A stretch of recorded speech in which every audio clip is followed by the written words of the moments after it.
Yes, welcome back.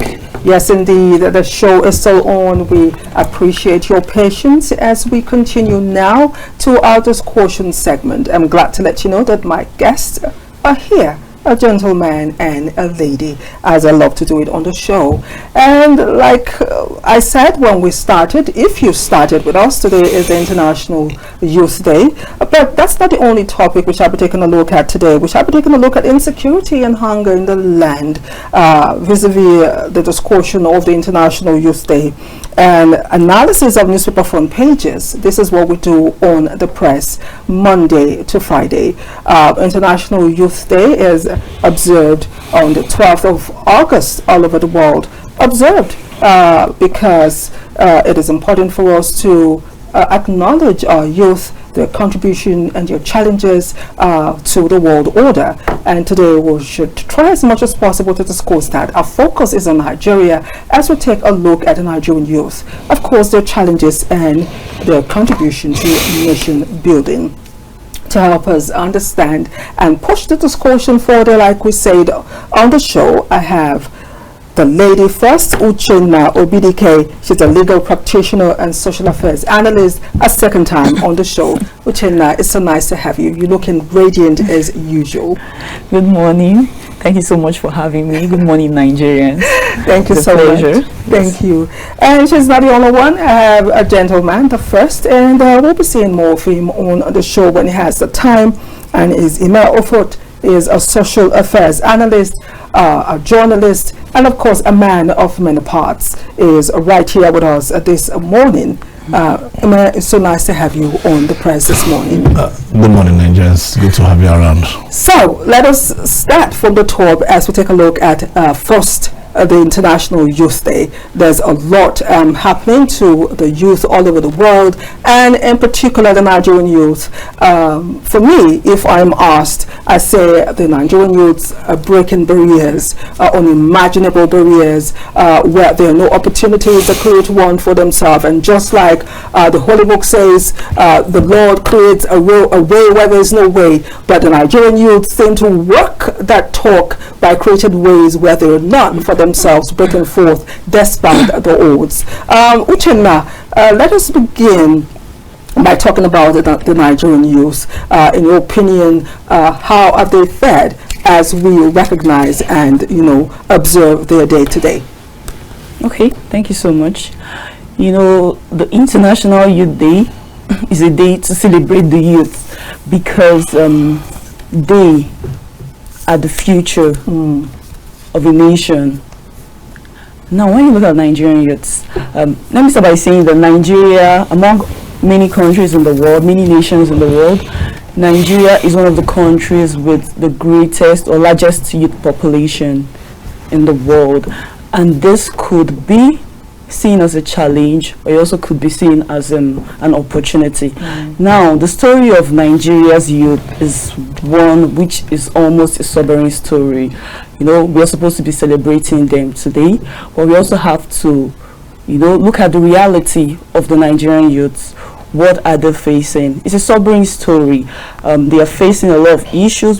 Now they're facing a lot of issues, including two major issues like hunger and insecurity. We have the issues of what they call it, lack of fair job opportunities. We have their exclusion in policy making. We have we've seen our youths subjected to a lot of degrading and humiliating treatment. So this is the reality of many Nigerian youths. How many of them can afford 3 square meals? How many of them can afford the basic amenities in Nigeria? These are people who are agile. These are people who are willing to work. These are people who want to be included, but are they really included?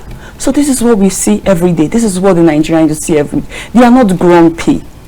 They just want to be heard, to be seen, and to be understood and catered for. So that is what I have to say about the International Youth Day. And I wish our government, because we are celebrating them today, we want to celebrate our happy youths. We don't want to celebrate people who are not even interested in being celebrated because of the way they have been treated by their nation. So what I would be asking and requesting for as a youth myself is for youth to be included in a lot of things, for youth to be catered for. Yes, that is what I'll be asking for as we celebrate them today. Okay. Well, the youth were first, the International Youth Day was first observed in Lisbon on August 9th or 8th to 12th in 1998, before it was adopted by the United Nations on the 12th to be observed to actually celebrate the youth all over the world. Now you've heard UCHENNA kickstart the show. While I was doing my research, I just tried to pick out 5 challenges that the Nigerian youth seem to face in the nation, and I got unemployment, underemployment, I got education employment mismatch, I got the fact that many graduates lack the practical skills required in the job market. Mental health challenges, one of them, substance abuse, and of course great opportunities from government, which UCHENNA just mentioned. Maybe you have something different for this moment as we take a look at the International Youth Day, and of course our focus being the Nigerian youth. Challenges and of course success.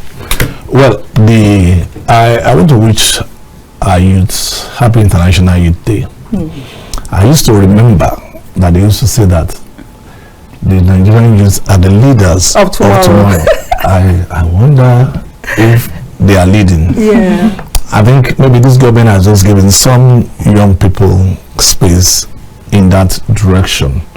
And the youth themselves, they really reinvented themselves when you look at it.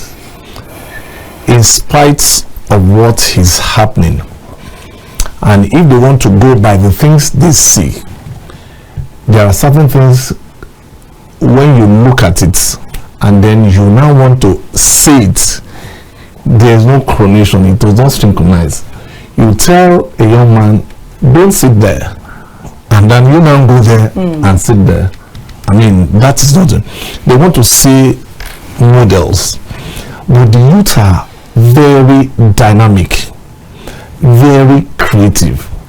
I found out that even in the midst of these tough times, they create, they reinvent.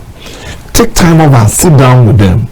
You see them playing with the Android phone, playing with the system, and you just have a chat with them. You see some creative ideas that will just pop up. It might not be the way you are looking at it, but you see a great potentials, and then some of them will say they are looking for opportunity. But I also encourage the youth, while you are looking for opportunity, you can create opportunity, you can seize the opportunity, you can grab the opportunity. Yes, there's a lot of hunger in the land. When you are hungry, you can be creative. In short, when you are very hungry, you are tempted to do things you ought not to do, because at times you can be lured, tempted with so many things you did not bargain for. But I would say this day for the youth should really be a mark for these youth people, for the young people, to know that look, this is their day. I think, if I may suggest, the youth should even take over the parliament for today. Yes. Go to the Aso Rock Villa, each state governors and sub-nationals to the local government level. Oh, today is your day. Let's give it to them. Let it become a challenge whereby they are looking forward to a particular day that it will be a memorial for them, you know, and to observe. So that's what I think we should do. But I also wish our youth happy International Youth Day. Now talking about hunger not being a means of inspiration for anyone. If you go by our comedians who are breaking grounds all over the world, comedians like Akboro, Agudai, Agusave, Cleans the Drunk, those who came before now, who set the pace, just mention them. You know, why they tell your jokes, they actually say the inspiration for their success is hunger. If you go back and watch and listen to the past videos by this by our comedians and those who are breaking forth, like the skit makers, those who are top film producers today, you know, their passion and zeal, what pushed them was because of where they were coming from, which was poverty. Now, let us take a look at unemployment and underemployment of the Nigerian youth as we take a look at the challenges that they face in the nation. Ime has said that hunger, is a challenge. We're talking about job creation, talking about opportunities from government. And Ime said something. Do not wait for the opportunities, create the opportunities. And there are a lot of Nigerian youth who are walking that talk, creating opportunities, like I said, making a way where there seemed to be no way. UCHENNA, I really want you to, let's talk about unemployment and underemployment among the Nigerian youth and how these problems can be surmounted by the youth. Well, it's very saddening that Nigeria has to face the issue. Nigerian youths have to face this issue daily in their lives because this issue of unemployment in Nigeria or underemployment among the Nigerian youths is very overwhelming. We have a lot of people who have graduated from schools with very good grades, very good results, who are sitting at home.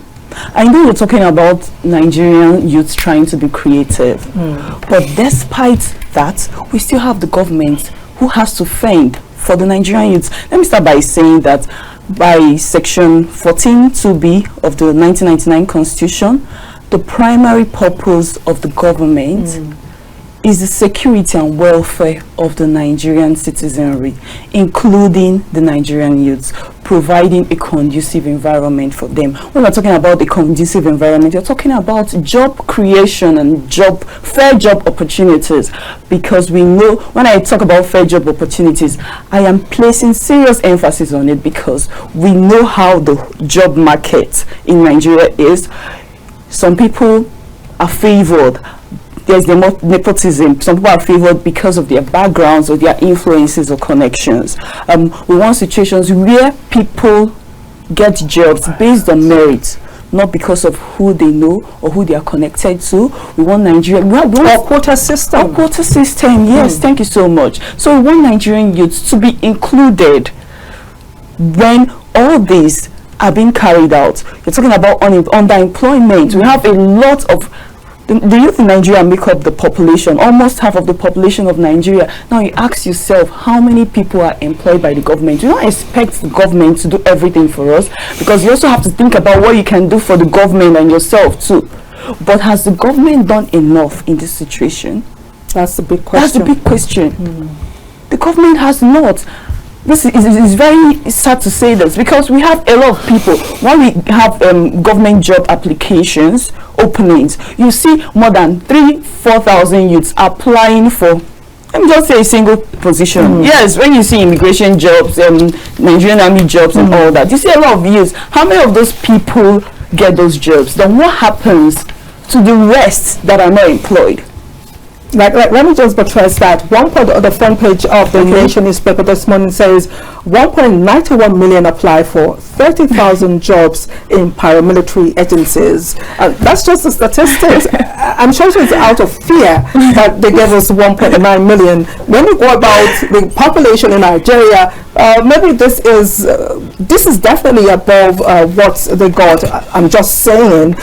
So it is really, really scary. Now let us move on a little bit. Let us talk about mental health challenges. This is why I come to Ime. I'm talking about mental health challenges. I need to bring in the Ibom Air passenger battle, the Kwamwan situation. These incidents were created by Nigerian youth, I tell you. This age bracket, not for Kwamwan per se, but the recent one that happened, the Ibom Air passenger battle. Let us take a look, using these as a yardstick to discuss mental health challenges among the Nigerian youth. I want your reaction on this as we celebrate International Youth Day this morning. I think mental health, I think, one, it could be psychological. Some could have low self-esteem. Some could have intrapersonal conflict. Some could have an interpersonal conflict. But you see, when you now begin to want to pair yourself with your contemporaries when you are not there, then you want to feel high. At times, peer pressure. And the peer pressure at times could make you at times begin to do things you ought not to do. One of the things that the youth must realize, you did not choose, and you don't have rights to choose your parents. You don't have any right to where you were to be born.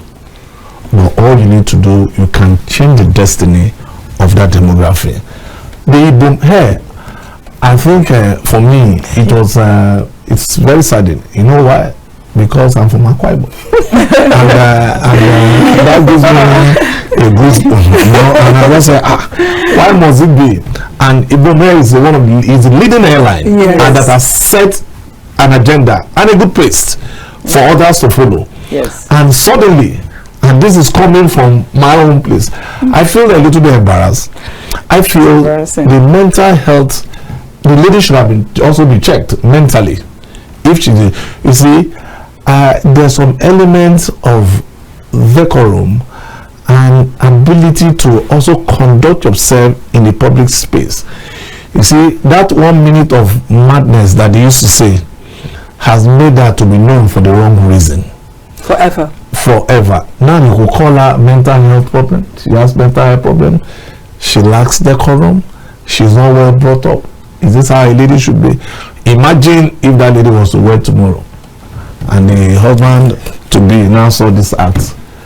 I think she's married. She's a missus. You know, she's married. She's actually married. And now the children will now see her mother being pulled.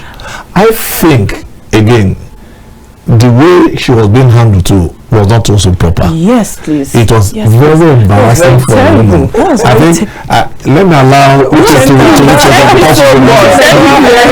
I can see you sharing. Yes, please. Okay, go ahead. Yes, I'm just like a young cop who has tasted blood, you know. I'm that vibrant about this matter too. Go ahead. Now, that is one of the most embarrassing things I've watched in recent times.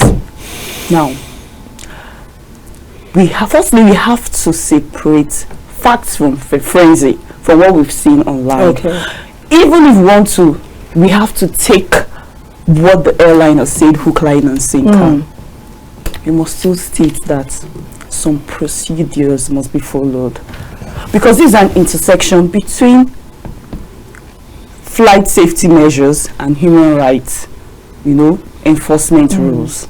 Now, what the lady did from the videos and clips going around, what she did is gross aviation misconduct.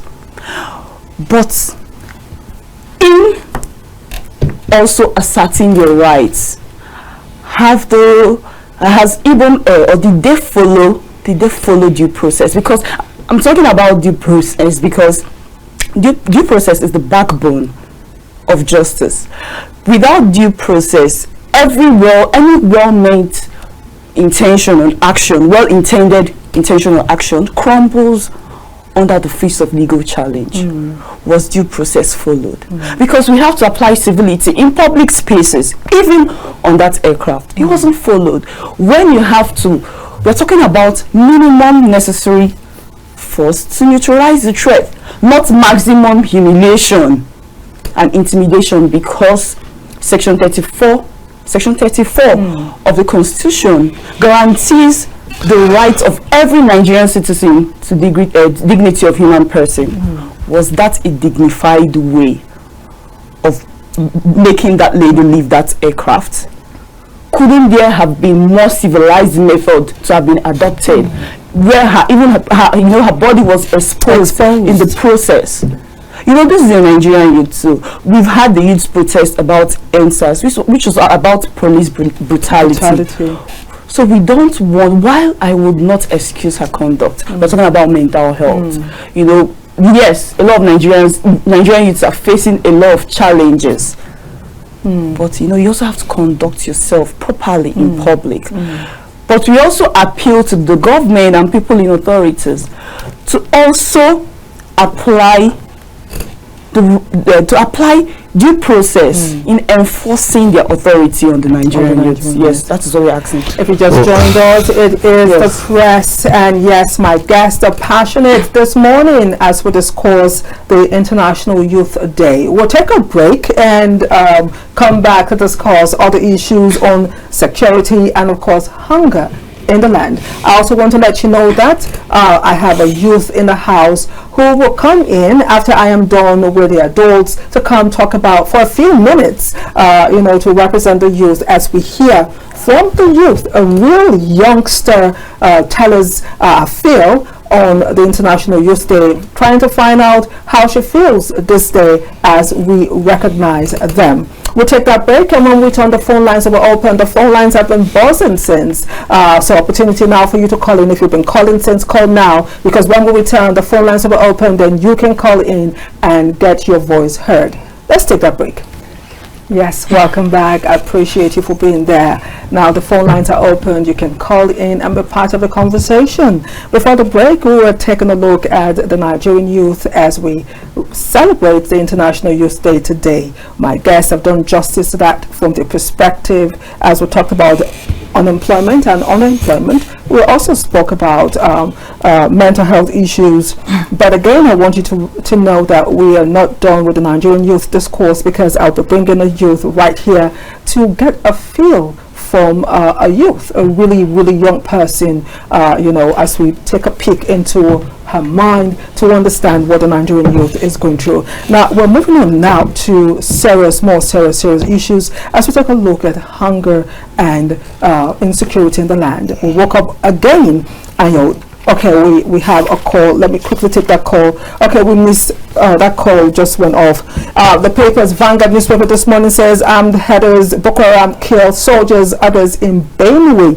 Borno. Of course, some schoolgirls were abducted during this raid as women protest fresh killing of 3 by herdsmen in Yelwata, which is in Benue, where over 200 people were killed just a few weeks back. They actually blocked the Makurdi Lafia Road. Boko Haram attacks military formation in Borno, kill 2 soldiers. Of course, it goes on and on. Amidst the insecurity, we also have hunger in the land. For a lot of people, when you go on the street air and you actually get the feel from the Nigerian, whom we call the common man, from the grassroots, despite the statistics given on paper, those statistics does not reflect in the markets. It doesn't reflect in the pockets of Nigerians, and we want to take a look at the situation report right now. We can't stop talking about insecurity or our security situation in the nation, and of course the economy, and that's exactly what we want to take a look at this morning. And I'm going to start again with the lady UCHENNA, woken up again to a Benue and a Borno, one for Yelwata, where over 200 people were killed recently, and of course Borno, where the Chibok girls were abducted. We are yet to actually settle that, and we're getting reports now that the people of Borno are fleeing to Cameroon because of Boko Haram and of course insecurity, banditry, herdsmen attack, and this is just a reality. The latest, I want your feel on this latest revelation. Nigeria is facing a lot of security issues, and they are multifaceted. And my problem is that, at this point, you're wondering if the government is actually doing enough respect to insecurity, terrorism, because they are multifaceted in the sense that we have the rural banditry, we have Boko Haram, and we have kidnapping. So Nigeria is grappling with a lot of things. We are dealing with a lot of things now, but it seems that nothing is working because there's a lot of insecurity in the land.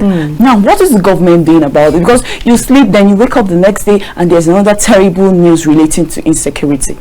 The government will tell you, yes, our troops have done this, they've killed this number of bandits, they've done that.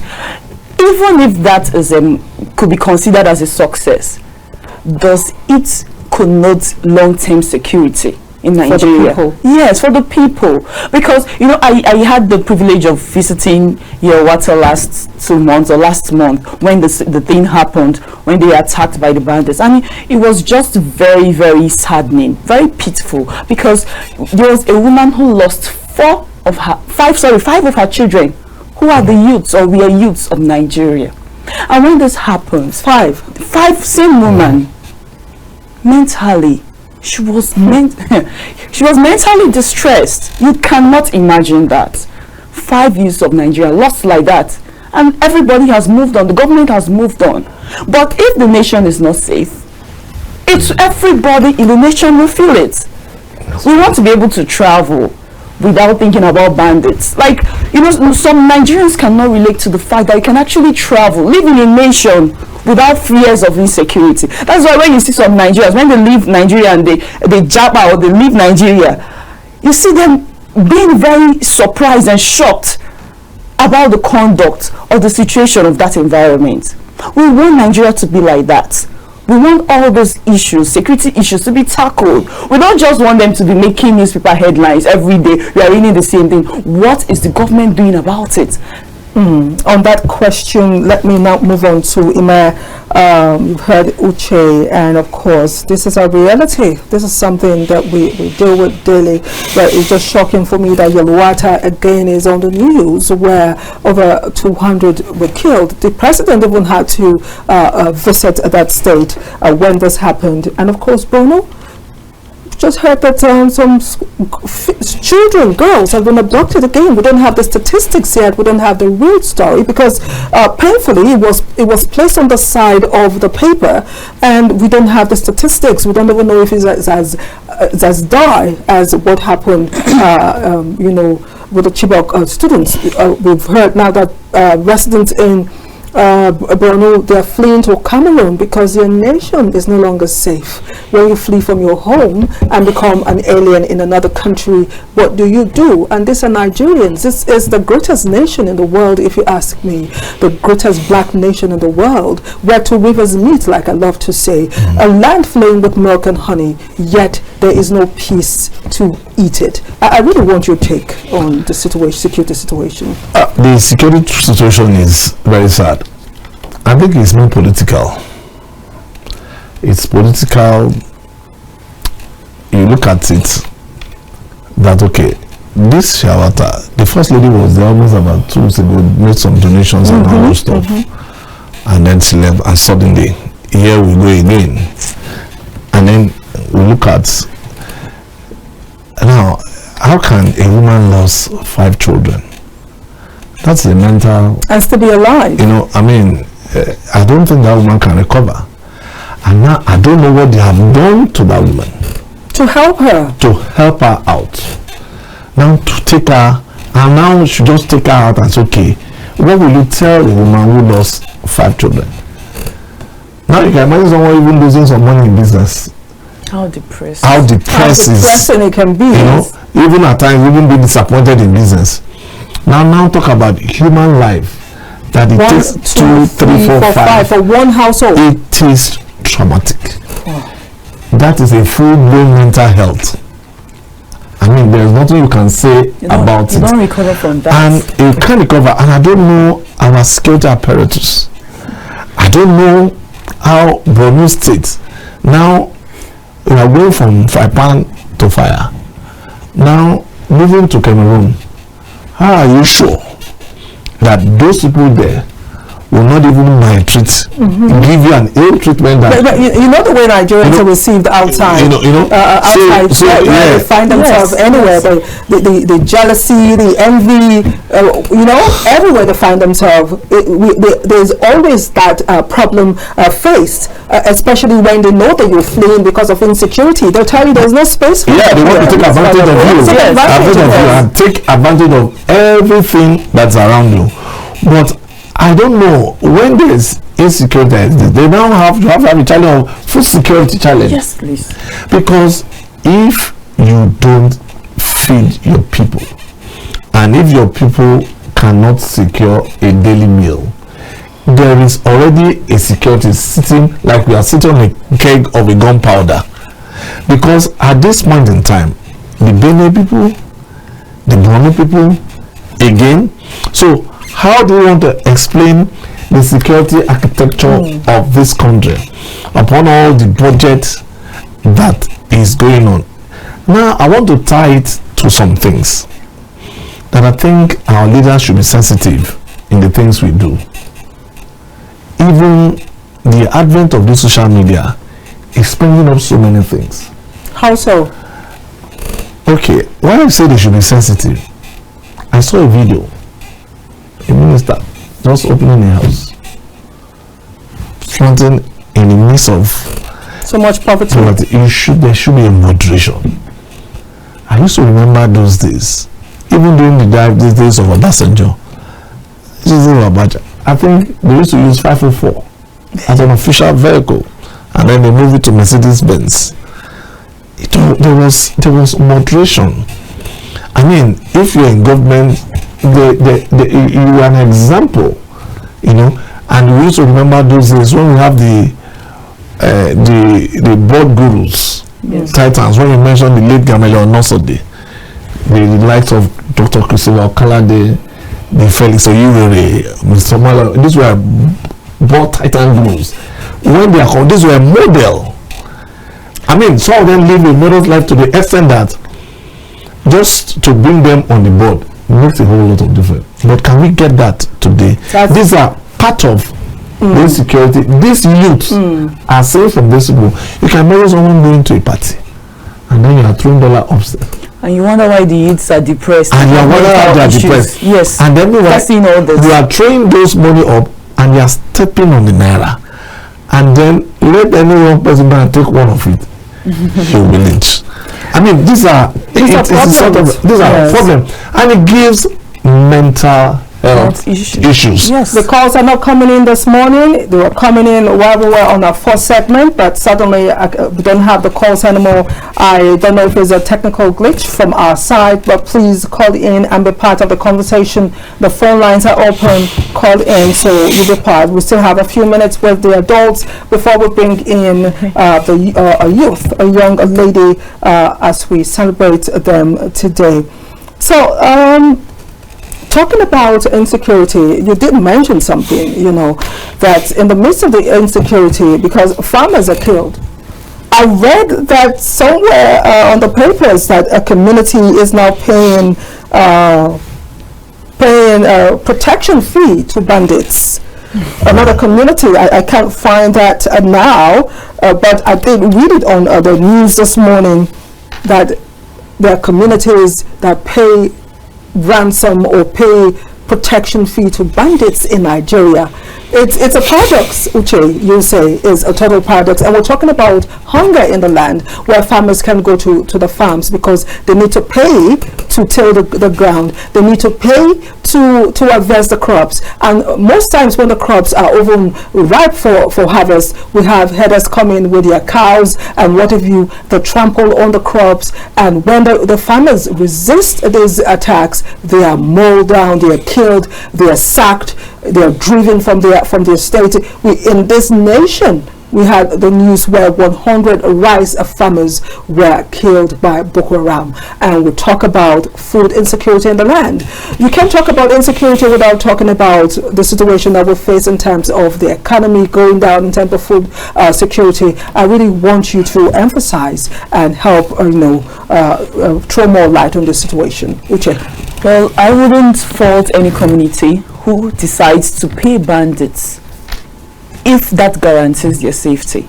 Because if the government cannot protect you, you have to look for means to protect yourself. I'm sorry to say this. But how long are they going to do this? That is why the government has to intervene. But while in the interim, they have to protect themselves. They cannot, if you cannot fight against people, you try to look for ways to mediate with those people. Now, when they are chased out of their communities, they have issues like their youths losing out on education, they are displaced internally, and we know what the government does when it comes to displacement. They are taken to their IDP camps, and we know how they are catered for. We have a call. I must take this one. Thank you, please. My first call, I beg your pardon. Okay. Hello. Hello, good morning. Good morning. What's your name, please, and where are you calling from? You're our first caller today to make it through to the show. What's your name and where are you calling from? Yes, Collins from Benue State. Oh, okay. Collins, how are you? Anya? Anya, Go ahead, Collins. So tell us, situation report in Benue, what's going on? I want to ask the analyst in the studio. Okay.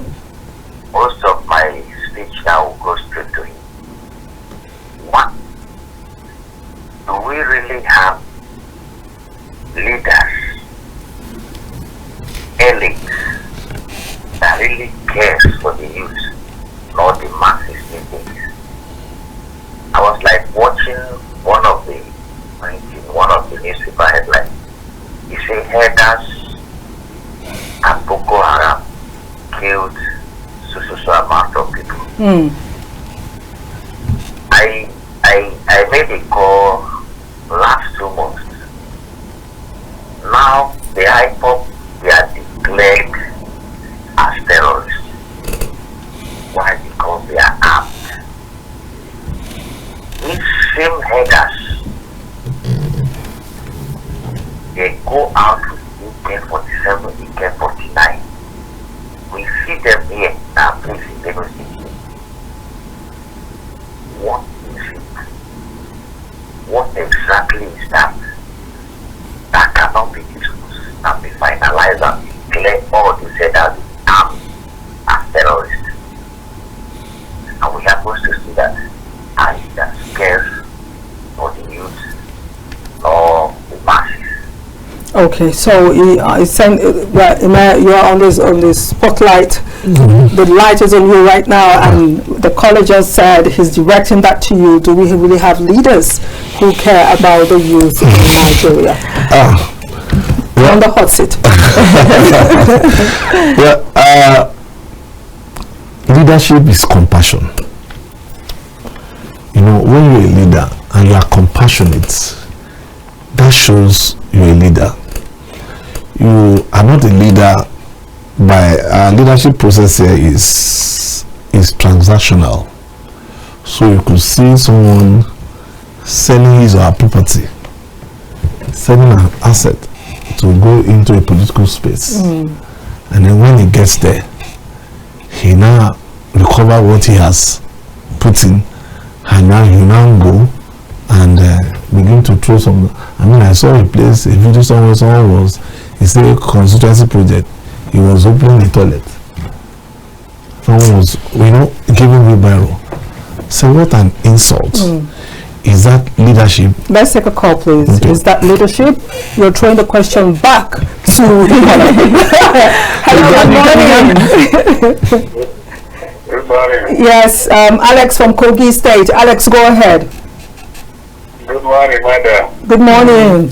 Hello, Dudu. Your program was so interesting. Thank you. Yeah, I've been listening to what people are saying. We say we're celebrating youth, or are we mourning youth? I think this is not celebration, it should be money, because youth have been left behind. Youth have no sense in this country. We just have to mourn them, not celebrating them. Thank you very much. Thank you, Alex from Kogi State. Now, because of time, we'll be rounding up because I still have to bring in the Nigerian youth. For all that we've discussed this morning, Uche, the Nigerian youth, insecurity, hunger in the land, I just want you to say something. What first to the Nigerian youth and, of course, the federal government on insecurity and hunger in the land? Well, to the Nigerian youths out there, please don't give up. As he said, there's always something you can do for yourself. It's unfortunate that we have the kind of government we have today, but we should always rise above all those issues we are facing today. There's still hope, because when there's life, there is always hope. Yes. Insecurity and hunger, the government. About the insecurity, this is a plea to the government to please help us in Nigeria. We want to feel safe. That is your primary purpose and duty to the people of Nigeria. And if the nation is not safe, nothing can thrive.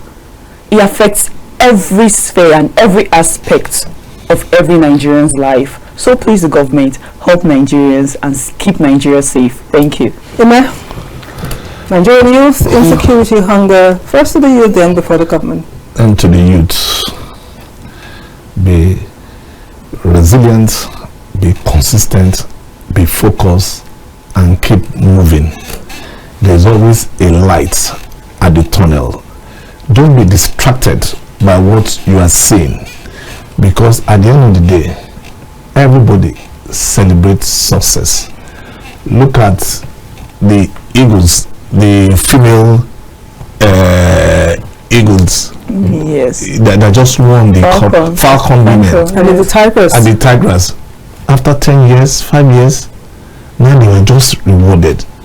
If they were to lay back and imagine what it would be. But it doesn't have to take 10 years like that. But be focused, choose the association, choose your friendship, don't follow the bad leaders. What the ones that could make life meaningful. What about the government insecurity and insecurity and hunger? Please, can you create more enabling environment? Give the youth the sense of belonging. Make them feel they are human. Make them feel they are important in their land. Don't use serving. You go and beg them for an election. Then when you are now in government, you use serving to drive them away. There has to be equity. Then let us provide under agriculture. Then when they said, when you use your GDP to begin to do the statistics, create the environment where they can even farm and be secured. Because if there is no security, there can be appropriate farming and that you can thrive in an environment. I will encourage our government to please provide and create the enabling environment. Let these youth have a sense of security and know that they're also part of Nigerians. So that let them say, Nigeria has happened to them. Yes. I want to thank my guests for being on the show. The show is not over. Don't go anywhere because I have a youth coming in as I excuse them to go about their business this morning. UCHENNA OBIDIKE. She's a legal practitioner and social affairs analyst. I appreciate you, you so much, ma'am, for being on the show. And of course, ANIRE UFOT, who is a social affairs analyst, a journalist, a man of many parts. Thank you, ANIRE, for being on the press this morning. Thank you for having me. Don't go away. Your calls will be picked when we return after this break. Stay with us. We will remove the mic. Yes, welcome back. The show is not over as we celebrate the International Youth Day today. I did promise it's going to be a while for the show today. And I'm glad to let you know that I have a youth in the house. She is someone that you know if you follow, you watch her shows on Captain Television. She is DAMILOLA JOLAYEMI. She is a student from ANIRE University, and she is yet today to help us understand from her mind what is going on. We're using that today as a case study to understand the Nigerian youth, and we want to find out what the Nigerian youth is feeling right now as we discuss the International Youth Day. Of course, we want to take a look at challenges and of course as well as the success that they have. Damilola, it's so nice to have you on the press this morning. Thank you for having me. Yes, so you're Gen Z, and when you say Gen Z, what you say is period. I love it when you do that, period. Okay, so we're celebrating the Nigerian youth, not just the Nigerian youth. Today is the International Youth Day all over the world, August 12th. And without wasting so much time, let us pick your mind. The Nigerian youth at this moment, how are they? Well, they are fine, given the fact that we have realized the extent that adults, they are going to go to do stuff for us, and it's not that much. So we are doing things for ourselves. So now we are trying to be independent and just do things that they are not going to do for ourselves. But when you talk about doing things for yourself, because I don't agree, because I know the sacrifices I make in the life of my children, my cousins, my nephews. I tell you, a lot of sacrifices the parents make every day for your children. It's huge. Absolutely. But I need you to help us understand when you say youth face challenges and there are certain things that are not done for them that they need to do for themselves. You have to be explicit. Please let us pick your mind on these issues. Alright, so let's say I'm in school, I'm going there to get education so I can come outside and do something. But when I get outside, there is literally nothing to do. You're talking about employment and unemployment, Exactly. I know there are other issues like mental health challenges, substance abuse, great opportunities. It just goes on and on. But you're starting on unemployment right now. So tell us more, the challenges that you feel that the Nigerian youth faces in that aspect. Okay, because the reason we blame adults for unemployment is because they are the ones there in the companies, the managing directors, the CEOs. It's them, the old people. maybe not old people, but yeah, the adults. So when we're trying to get something, they don't, maybe it's because they don't trust us enough or something like that, but I don't know where they're coming from. But then we're coming out and we're seeing that they're not willing to give us something. Give you opportunities, exactly, because there is somebody that is doing the work that I want to do right now, but at the age of retirement, they're not willing to go, they're not willing to leave. So I am left with nothing, not even crumbs. But we need these things, but that's why I said they're not willing to give, because they want to be there, they just want to do everything, they don't want to involve us. That's the problem. Okay, let us take a look at the educational system in Nigeria. You're talking about unemployment and probably assume underemployment. You just talked about age limits, the adults, or reaching retirement age, and you're not willing to leave to give a chance for the younger generation to come in. That again is a topic for me for another day. But let us again take a look at the fact that you actually pointed out that the confidence on the youth are not there. I won't say generally, I would say in some areas. But again, we have situations where suppose graduates that we have right now that come to apply for jobs, there are some that can defend their certificate. Again, the workforce is faced by that problem. What do you have to say about that, where graduates cannot defend? Some of them come for their youth service. They can't, you can get one full correct sentence. They cannot write reports. The spellings are off the grid, and on. So what do you have to say about that, where you have baked graduates in the system?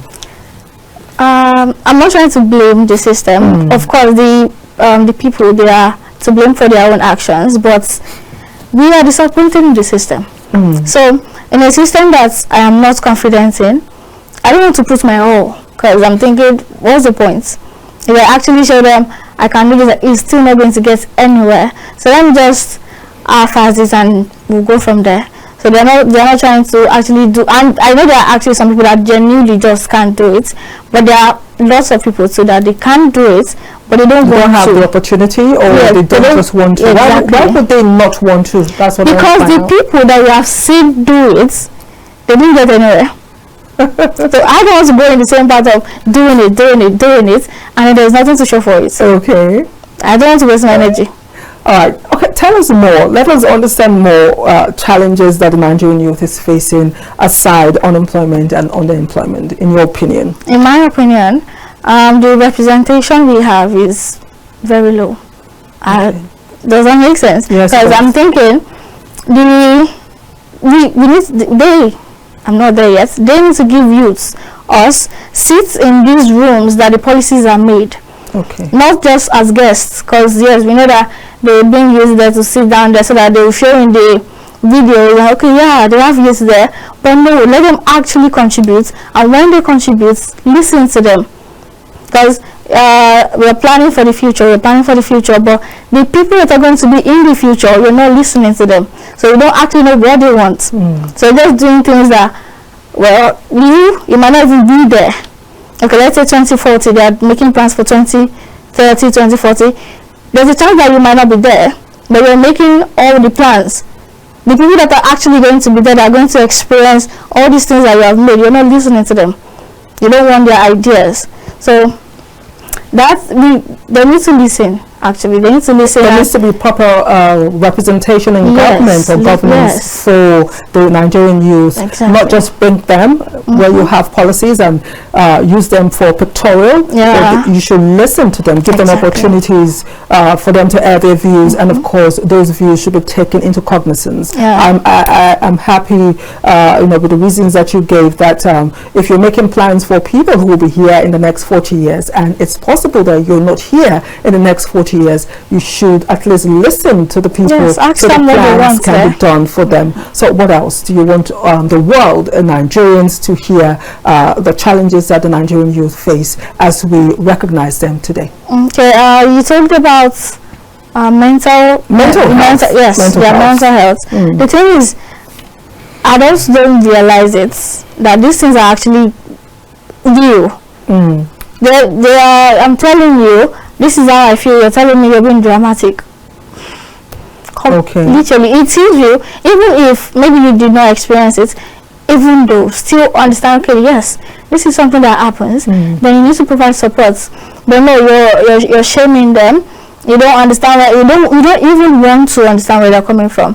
So if you're not even trying to understand, there is no way you're going to come up with a solution. Now, I think to give this to parents, and parents in particular, teachers, lecturers, those in authority, especially those who deal with children and adults or youth in particular. When there is a situation, you do not shut them down. You do not doubt them. You take time to investigate. Most importantly, to listen. So yes, go ahead. I get what you're saying. Go ahead. So when they you shame them for it, and then they don't even want to come to you to talk about it, but you expect, I'm talking about parents especially, they're trying to come to you, this is what I'm going through. You're thinking, the parents are saying that's not something, that's not real, and you need to grow up and get a real job. And it is now that we're actually talking about it, the fact that parents, they conveniently choose when to use you're not even old enough, and then when they want to use, you're an adult. People struggle with some issues to talk about. Parents conveniently know when to use, you're not old enough. You're an adult. And what else? You told me 40 years ago I was not old enough. Now you're telling them another that you pack out. Pick a side. Parents, the message for you this morning, pick a side. Go on, please. So yes, the support that we need, please provide it. Because you it's not everything that is financials. Like, okay, yes, maybe you obviously need the money to raise them and everything, but most of the time these youths are not even looking for the money. They just want you to be there. To know that you to be there. Yes, to know they have somebody to go to when they need somebody to go to. And lecturers, be kind. It's really not that, I genuinely believe it's not that hard. Be kind to people. They are not the reason you are having issues. If that's why you're being frustrated and agitated, they're not the problem. Don't take it out on your students. Because of time, we've talked about some of the challenges. Can you talk about the success the Nigerian youth has brought to the table? There was one time we were talking about tables, remember? What do you bring to the table? And you said nothing. Why are you saying the chair? But seriously, in your opinion, how has the Nigerian youth contributed to nation building? The Nigerian youth are doing lots of things, because right now it is the Nigerian youth that are helping the people that were here, the adults, the old people. They are trying to help them get things that they wanted to get but they were not able to. They're trying to help them to achieve their dreams now and everything. And you see all these people, you know, trying to help countries that are not doing well, trying to help societies that are not doing well. It's mostly the youth that do these things. It is everywhere on social media. You see them. They'll go to the streets, feed people, give them money, give them jobs, and just teach people to be independent for themselves. It's mostly the youth that do these things. Okay, we don't have time. As a round up, your take on something you want to say to the Nigerian youth as we round up this morning. You're doing well. I know they won't tell you that because they're thinking, when I was your age, I was having it that it really does not matter. even if it has been smooth sailing from then till now, you're still doing well. You don't have to struggle. You don't have to have struggles before you can talk about your success. All right, that is interesting. I want to thank Damilola Jolayemi this morning. Something I took from Jolayemi this morning. Please, parents, let us know where you stand. 1 moment or 3 days ago, you were saying I wasn't old enough, and just 3 days down the line, you're telling me you're an adult. It is time for you to leave the house. Pick a side, like she has said. Thank you, Dami, for being on the show. And of course, all our guests, my 2 guests who just left a couple of minutes ago, I appreciate you for being on the show. And those of you who called in this morning, I appreciate you most sincerely. Tomorrow is another date on the press all through till Friday. Make sure you are part of the show from start to finish. My name is ANIRE. BINITIE. Do have a lovely day. As a sign out saying, happy International Youth Day. Bye for now.